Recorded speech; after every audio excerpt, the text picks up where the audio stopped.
A surprise entrance, sir. How are you? I'm glad to see you. How are you? You're welcome. You're welcome. Why, pray, are you here, sir? Explain yourself. Whatever about Charlie Haughey, the reason I went to Mountjoy Prison today was to support the picket for Enoch Burke.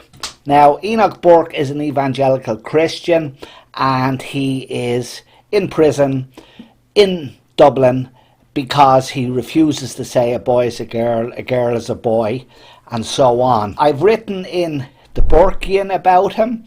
I've also written a featured article in Strategic Culture Review about the school that's persecuting him, and I want to take that a little bit further. As it happens, there was an exhibition by the prison of the women in Mountjoy Prison during the revolutionary years, and what's pertinent about that is Charlie Haughey and all of Ireland's famous singers, including Bono and others, sing the old triangle, including the verse about wanting to be in the prison's women on that segment of the Late Late Show. Up in the female prison there are 75 women, and among them I wish I did dwell. Then the old triangle could go jingle, jangle all along the banks of the Royal Canal. There's another political prisoner in there, Enoch Burke, and these people who are not evangelical Christians are out supporting him.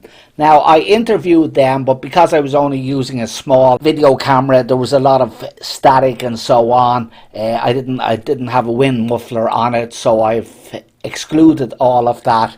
Now, I have to say the picketers were able to make their points well. They're reasonably au fait with the points about the case. You can look up the points yourself. Enoch Burke is being held indefinitely in Mountjoy Prison in contempt of court with some very dangerous criminals.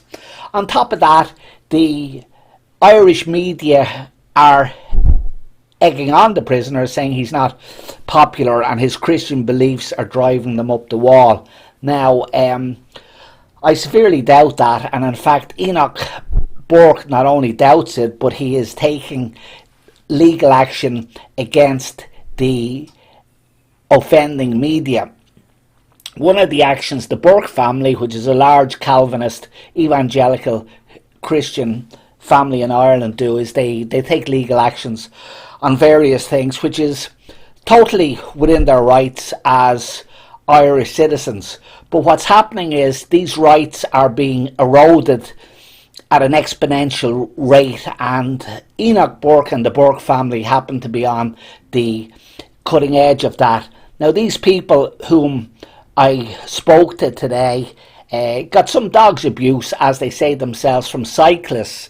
For some reason, cyclists seem to be real nasty.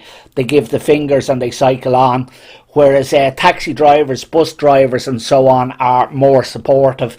Perhaps the school that taxi drivers and bus drivers and working class people go to tell that a boy is a boy, a girl is a girl, and they concentrate on what they should be doing in school, which is learning the 3 R's, not indoctrinating children, or indeed manipulating and grooming vulnerable children. Now, what's happened in Ireland is, several hundred vulnerable Irish children have been taken over to the Tavistock Institute in England for castration to aid their gender identification. And the current Minister for Children, who's a practicing homosexual, he said on being elevated to that position, a member of the Green Party of course, that his first priority was to help these children transition sex, not to give them a stable childhood, not to look at all the homeless Irish children who are sleeping in tents with the housing crisis, but to send vulnerable children over to the Tavistock Institute.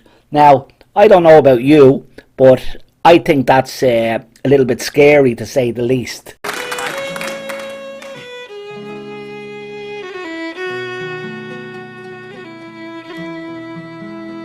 A hungry feeling came o'er me stealing.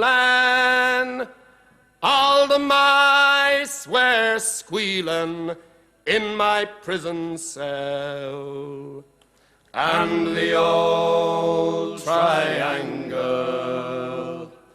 went jingle jangle all along the banks of the Royal